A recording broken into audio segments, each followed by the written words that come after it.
Hello and welcome to The Update. I'm Talisa Ryder. The Prime Minister has lashed out at Shadow Treasurer Angus Taylor after he argued yesterday's interest rate cut was too little too late. The official cash rate's been lowered to 4.1%, saving mortgage holders about $100 a month on the average home loan. Anthony Albanese says the change will help many Aussie households during it tough. Angus Taylor looked like someone had run over his cat in the driveway yesterday. He looked so disappointed, and they continue to talk Australia down. I'll continue to talk Australia up. Clive Palmer has launched a new political party and aims to run candidates in all seats at the upcoming federal election. The billionaire businessman has launched the Trumpet of Patriots Party, confirming the party will adopt many of the policies of Donald Trump. Mr. Palmer says the time has come to make Australia great again, and he's starting with government waste. Our biggest policy is to cut government waste, much as Elon Musk is doing in the United States. I'm not standing for election, I'm merely a party functionary.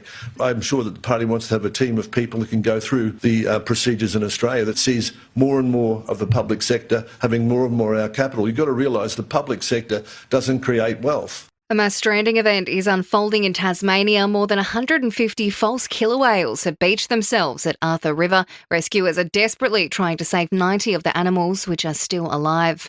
The US president says he's confident a peace deal will be reached in Ukraine following high-level talks with Russia in Saudi Arabia. Both parties have agreed to try and end the war and move towards restoring diplomatic and economic ties in the region.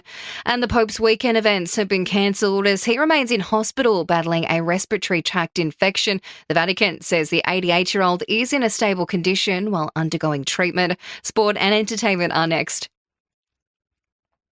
In sport, Alex de Minaur won through to the second round of the Qatar Tennis Open with a straight sets victory over his Russian opponent. Meanwhile, Novak Djokovic has lost his first round match on his return from injury.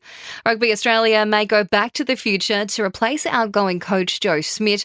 Nine newspaper reports Chief Executive Phil Woe has held a meeting with former coach Michael Checker, who has expressed interest in the role. And Formula One has unveiled this season's team lineups this morning. Aussie driver Oscar Piastri says McLaren is ready to go head-to-head with Ferrari and Red Bull. In entertainment news, Kevin Spacey's hit back at Guy Pearce after the Aussie actor accused his former co-star of targeting him while on set of their 90s crime thriller LA Confidential. Spacey launching a blistering spray on social media, telling him to grow up, while claiming the Aussie visited him in Georgia after the movie wrapped up. Keith Urban and Nicole Kidman's LA home has been broken into. They weren't home at the time, with one of their employees allegedly scaring the intruder off. And Conclave will cross the $100 million mark at the global box office this week. The news comes days after the papal thriller earned 4 BAFTAs while tying most wins with The Brutalist.